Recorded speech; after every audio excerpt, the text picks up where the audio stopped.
ఆయన దేవుడు, మహాదేవుడు, మహాదేవుడు. ఇక్కడ మాత్రమే కాదు, ఇప్పుడే కాదు, మనం వెళ్ళిన తర్వాత కూడా అదే. ప్రకటన గ్రంథం చక్కటి మాటలు దేవునివి, 5వ అధ్యాయం. ఇది మనం ఇంతవరకు అనుకున్నాం కదా, యేసు ప్రభువుకు ప్రార్థన చేయొచ్చా లేదా, దానికి ఒక రకంగా ఉపయోగపడేదే.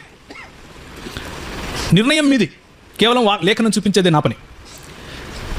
పరలోకమందున్న మా తండ్రి, నీ నామము పరిశుద్ధపరచబడును గాక, నీ రాజ్యము వచ్చును గాక, నీ చిత్తము పరలోకమందు నెరవేర్చబడినట్లు భూమి యందు నెరవేరబడును గాక అని అన్నప్పుడు మనం ఆయన ఏం చేస్తున్నాం? అడుక్కుంటున్నామా, ఆరాధిస్తున్నామా? ఏం చేస్తున్నాం? ఆరాధిస్తున్నాం. ప్రార్థన అంటే క్రైస్తవ దృక్పథంలో అడుక్కోవటం కాదు. ప్రార్థన అంటే క్రైస్తవ దృక్పథంలో దేవునితో సంభాషణ, దేవునితో వార్తాలాపం, దేవునికి మన హృదయాన్ని పోయటం, దేవుని హృదయాన్ని అర్థం చేసుకోవటానికి దేవుని లేఖనాలతోనూ ఆయన సన్నిధిలోనూ గడపటం. దీన్ని ప్రార్థన అంటారు. యేసు ప్రభు ఉదయాన్నే లేచిపోయి ప్రార్థన చేశాడు అంటే అడుక్కుంటున్నాడు అనుకోకండి. అయ్యా నాకు ఇది ఇచ్చేసి, నాకు ఇది ఇచ్చేసి, నాకు ఇది ఇచ్చేసి, ఇంటికి పెళ్లి చేసి, కారు కావాలా, ఎగ్జామ్స్ రాస్తున్నా పాస్ కావాలా, నాకు ఏదైతే ముక్కు చక్కగా లేదు స్ట్రైట్గా చేసేసి, నాకు జుట్టు పోతుంది, నాకు జుట్టు బాగబెట్టు, ఇవన్నీ విజ్ఞాపనలు ఉంటాయి, నేను కాదనట్లేదు. అదే క్రైస్తవ జీవితం కాదు. క్రైస్తవ జీవితం అనేది ఆరాధనతో కూడింది. ఇబాదత్ అంటారు హిందీలో లేదా ఉర్దూలో. ఆయన ఆరాధించడం, ఆయన ఆస్వాదించడం, ఆయన సన్నిధిలో కూర్చోవటం, ఆయన మాట వినటం, ఆయనకు చెప్పటం, ప్రభువా నువ్వు ఎంత గొప్పవాడివి, నీ నామం ఎంత పరిశుద్ధమైంది, నువ్వెంత ఘనమైన వాడివి. దీన్ని కాన్వర్సేషన్ అంటారు.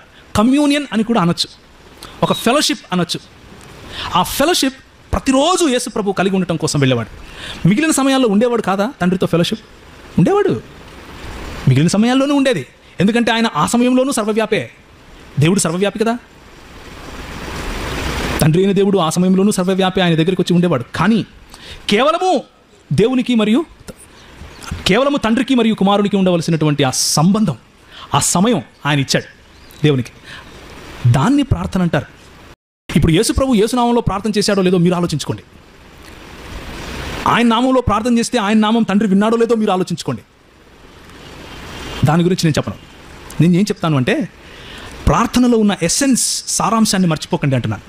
ప్రార్థనలో ఉన్న సారం ఏమిటి అంటే, తండ్రి దగ్గర కూర్చొని ఆయన స్వరం వినటం, ఆయనకు మన స్వరం పలుకుతూ ఆయనతో ఫెలోషిప్ చేయటం, ఆయన ఘనతను చాటటం, ఆయనను మహింపరచడం. ఒకవేళ సమయం మిగిలితే వేరే వాళ్ళ కోసం, సంఘం కోసం అంతా ప్రార్థించిన తర్వాత, అవసరతల కోసం ప్రార్థించిన తర్వాత మన గురించి కూడా కొన్ని అడుక్కోవటం, అందులో తప్పులేదు. అడుగుడి మీకు ఇవ్వబడును అని ఆయనే అన్నాడు, అడగండి. కాకపోతే అదే కాదు మన బతుకు, ఇంకా చాలా ఉంది. సో ఇక్కడ జరిగినటువంటి ప్రార్థన, యోహాను సువార్త 17లో జరిగినటువంటి ప్రార్థనలో యేసుప్రభు యేసునామమును ప్రార్థించాడో లేదో మీరు ఆలోచించండి. ఇక్కడ ప్రకటన గ్రంథంలో మీరు నేను కలిసి చేయబోయే ప్రార్థన చూడండి, మీరు నేను కలిసి చేయబోయే ఆరాధన చూడండి. 5వ అధ్యాయం ప్రకటన గ్రంథం 6 నుంచి చదువుతున్నా. మరియు సింహాసనమునకును ఆ 4 జీవులకును పెద్దలకును మధ్య వధింపబడిన గొర్రెపిల్ల నిలిచియుండుట చూచితిని. ఆ గొర్రెపిల్లకు 7 కొమ్ములను 7 కన్నులను ఉండెను. ఆ కన్నులు భూమి అంతటికి పంపబడిన దేవుని 7 ఆత్మలు. ఆయన వచ్చి సింహాసనమందు ఆసీనుడయుండు వాని కుడి చేతి నుండి ఆ గ్రంథమును తీసుకొనెను. ఆయన దానిని తీసుకొనినప్పుడు ఆ 4 జీవులను, వీణులు, ధూప ద్రవ్యములను ఉండిన సువర్ణ పాత్రలను పట్టుకుని ఉన్న ఆ 24 పెద్దలను ఆ గొర్రెపిల్ల ఎదుట సాగిలపడి. ఎవరు ఎదుట సాగిలపడ్డారు? ఎవరు ఎదుట సాగిలపడ్డారు? గొర్రెపిల్ల ఎదుట సాగిలపడ. పరలోకమందున మా తండ్రి నీ నామము పరిశుద్ధపరచబడును గాక అన్నప్పుడు ఏ ఆరాధన చేస్తున్నారో, ఏ ఆరాధనతో కూడిన ప్రార్థన చేస్తున్నారో అదే చేస్తున్నారు వీళ్ళు. ఎవరికి చేస్తున్నారు? గొర్రెపిల్లకు చేస్తున్నారు. ఏ దేవుడు తన స్వరక్తం ఇచ్చి సంపాదించుకున్నాడో రక్తం మీకు తెలియదా? నేను సపరేట్గా చెప్పాలా? ఏ దేవుడు తనను పొడిచిన వాళ్ళు చూస్తారు అని ప్రకటన గ్రంథం 1వ అధ్యాయం చూస్తారా? ప్రతి నేత్రము ఆయన చూచును. ప్రకటన గ్రంథం 1వ అధ్యాయం 6వ వచనం. మనలను ప్రేమించుచు తన రక్తము వలన మన పాపములను మనలను విడిపించిన వానికి మహిమయు ప్రభావమును యుగ యుగములు కలుగును గాక. ఆమేన్. దీన్ని ఆరాధన అంటారా అనరా? ఆమేన్. ఆయన మనలను తన తండ్రి యొక్క దేవునికి ఒక రాజ్యముగాను యాజకులుగాను చేసిన. ఇదిగో ఆయన మెగారుడే వచ్చుచున్నాడు. ప్రతి నేత్రము ఆయనను చూచును. ఆయనను పొడిచిన వారు సైతము ఆయనను చూచుదురు. నువ్వు నేను పొడిచింది మన పాపముల కారణంగా పొడిచాం, వాళ్ళు కూడా చూస్తారు, మీరు చూస్తారు నన్ను అంటున్నాడు. ఆ చూచేవాళ్ళు ఆ పొడిచినటువంటి, ఆ పొడిపించుకున్నటువంటి రక్తము కార్చి నిన్ను కట్టినటువంటి ఆ దేవుని ఎదుట ఏం చేశారు? వీళ్ళు సాగిలపడ్డారు. 8వ వచనం. ఆయన దాన్ని తీసుకున్నప్పుడు ఆ 4 జీవులను, వీణులను, ధూప ద్రవ్యములతో నిండిన సువర్ణ పాత్రలను పట్టుకుని ఉన్న ఆ 24 పెద్దలను ఆ గొర్రెపిల్ల ఎదుట సాగిలపడి. ఆ పాత్రలు పరిశుద్ధుల ప్రార్థనలు. నువ్వు చేసే ప్రార్థనలు స్వీకరించబడడం గురించి మాట్లాడుతున్నావు కదా, ఇది స్వీకరింపబడటం. ఈ పరిశుద్ధుల ప్రార్థనల గురించి మాట్లాడుతున్నాను. యేసు ప్రభువు ఎదుట సాగిలపడినప్పుడు ఆ ప్రార్థనలు విప్పబడతాయి. నేను సార్వత్రిక సంఘం గురించి జరిగే ప్రార్థనల గురించి మాట్లాడుతున్నాను. ఇక్కడ కేవలం నాకు ఇది కావాలి అది కావాలి అన్న ప్రార్థనల గురించి మాత్రమే కాదు, సార్వత్రిక సంఘంలో జరిగినటువంటి ప్రార్థనల గురించి మాట్లాడుతున్నాను. గత 2000 సంవత్సరాల నుంచి, ఇన్ఫాక్ట్ 4000 సంవత్సరాల నుంచి కలిగినటువంటి పరిశుద్ధుల ప్రార్థనల గురించి మాట్లాడుతున్నాను. గొర్రెపిల్ల ఎదుట సాగిలపడినప్పుడు అవి విప్పబడతాయి. ఆ పెద్దలు నీవు ఆ గ్రంథమును తీసుకుని దాని ముద్రను విప్పుటకు యోగ్యుడు, నీవు వధింపబడిన వాడవై, నీవు రక్తమిచ్చి ప్రతి వంశములను ఆయా భాషలు మాట్లాడేవారు ప్రతి ప్రజలలోను ప్రతి జనములలోనూ దేవుని కొరకు మనుషులను కొని మా దేవునికి వారిని ఒక రాజ్యముగాను యాజకులుగాను చేసితివి గనుక వారు భూలోకమందు ఏలుదురు అని కొత్త పాట పాడుదురు. మరియు నేను చూడగా సింహాసనమును జీవులను పెద్దలను ఆవరించి ఉన్న అనేక దూతల స్వరము వినబడెను. వారి లెక్క కోట్ల కొలదిగా ఉండెను. వారు వధింపబడిన గొర్రెపిల్ల శక్తియు ఐశ్వర్యమును జ్ఞానమును బలమును ఘనతయు మహిమయు స్తోత్రము పొందనర్హుడని గొప్ప స్వరముతో చెప్పుచుండ్రి. ఎవరికి ఆరాధన జరుగుతుంది ఇక్కడ? ఎవరికి ఆరాధన జరుగుతుందండి ఇక్కడ? యేసు క్రీస్తుకు ఆరాధన జరుగుతుంది. ఎవరి పేరట జరుగుతుందండి ఇక్కడ? మీరు ఆలోచించుకోండి. నేను చెప్పక్కర్లేదు ఇంకా. మహాదేవుడును మన ప్రభు అయినటువంటి యేసు క్రీస్తు ఎదుట సాగిలపడే ఒక రోజు వస్తుంది.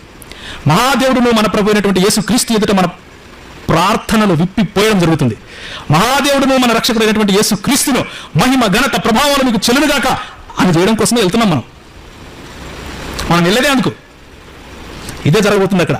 క్లైమాక్స్ ఇదే. క్లైమాక్స్ మీద క్వశ్చన్స్ ఏంటి? మనం వెళ్ళేదే అందుకు. మరియు నేను చూడగా సింహాసనమును జీవులను పెద్దలను ఆవరించి ఉన్న అనేక దూతల స్వరము వినబడెను. వారు లెక్క కోట్ల కొలదిగా ఉండెను. వారు వధింపబడిన గొర్రెపిల్ల శక్తియు ఐశ్వర్యమును జ్ఞానమును బలమును ఘనతయు మహిమయు స్తోత్రమును పొందనర్హుడని గొప్ప స్వరముతో చెప్పుచుండ్రి. అంతటా పరలోకమందును భూలోకమందును భూమి క్రిందను సముద్రములోను ఉన్న ప్రతి సృష్టము ఎవ్రీ సింగిల్ క్రీచర్, సృష్టింపబడిన ప్రతి ఒక్కటి యేసు ప్రభువు లేడందులో. ప్రతి సృష్టము, ఎవ్రీ సింగిల్ క్రీచర్, సృష్టింపబడిన ప్రతి ఒక్కటి యేసు ప్రభువు లేడందులో. సృష్టింపబడిన ప్రతి ఒక్కటి ఆయన్ను ఆరాధించాలి. ఆయన సృష్టి కాదు, సృష్టికర్త అని చెప్తున్నాను.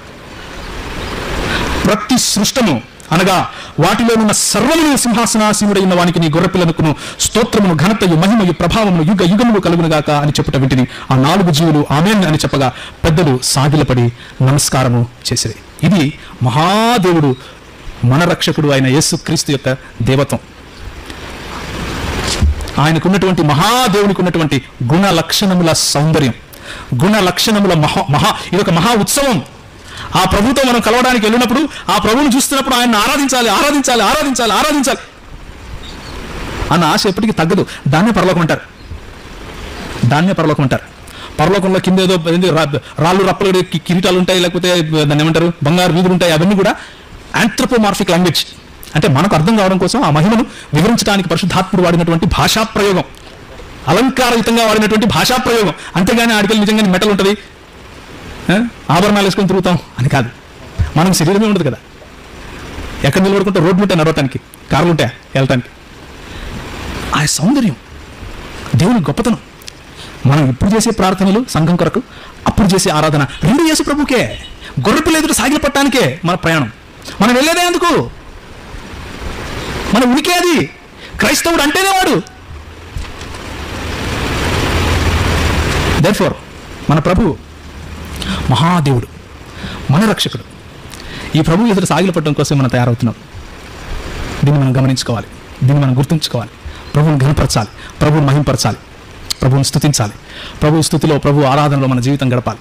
మనకు అప్పుడప్పుడు అనిపిస్తూ ఉంటుంది, ఎప్పుడు చూసినా ఇదేంది ప్రార్థన చేస్తూ ఉంటాడు, ఎప్పుడు చూసినా ఇదేంది పిచ్చా వీడికి, వీడు ఒక రకమైన మిస్టికల్ అని అనుకుంటాం. కానీ ఒక్కసారి ఆ రుచి ఎరిగినవాడు, యేసు ప్రభు పాదాల దగ్గర నిలబడి పాదాల దగ్గర కూర్చుని ఆయన స్వరం వినాలి అన్న రుచి ఎరిగినవాడు ఇక్కడ అనుభవిస్తాడు, అక్కడ అనుభవిస్తాడు. అక్షరము చంపును ఆత్మజీ. ఆయన స్వరం వినాలి అన్న రుచి ఎరిగినవాడు ఇక్కడ అనుభవిస్తాడు, అక్కడ అనుభవిస్తాడు. అక్షరము చంపును ఆత్మ జీవింపచేయను. అక్షరం పట్టుకొని ఏలాడదండి బ్రదర్స్. భావంలోకి రండి. భావం మనల్ని యేసులో పదిలపరుస్తుంది, యేసు ప్రభువులో కడుతుంది. ఆయన ద్రాక్షవల్లి, మనం తీగలం. ఆయనలో అంటు కట్టుబడినప్పుడు ఆయన లేకుండా మనం ఏది చేయలేము అన్న సంగతి తెలుసుకుంటాం. ప్రార్థించడం కూడా చేయలేము. ఆయనతో కలిసి ఉన్నప్పుడే మనకు సఫలం. ఏదైనా సాఫల్యము అన్నది ఆయనలో ఉంది. ఆయన లేని సాఫల్యము తండ్రి ఎక్కడ ఇవ్వలేదు. మీరు నా యందును నేను మీ యందు ఉన్నప్పుడే మీరు ఫలిస్తారు. అప్పుడే మీరు నా శిష్యులై ఉంటారు. అప్పుడు కొండ మీద కట్టబడినటువంటి దేనిలాగా ఉంటారు? పట్టణం లాగా ఉంటారు. Cities that set up on a hill can not be hidden. అది మరుగుపరచబడనేరదు. ప్రజలు నిన్ను చూసి ప్రభువును మహింపరుస్తారు. ప్రజలు నిన్ను చూసి ప్రభువును ఘనపరుస్తారు. ప్రజలు నిన్ను చూసి సంతోషిస్తారు, దేవుణ్ణి ఘనపరుస్తారు. తల వంచుకుంటే ప్రార్థన చేసుకుందాం.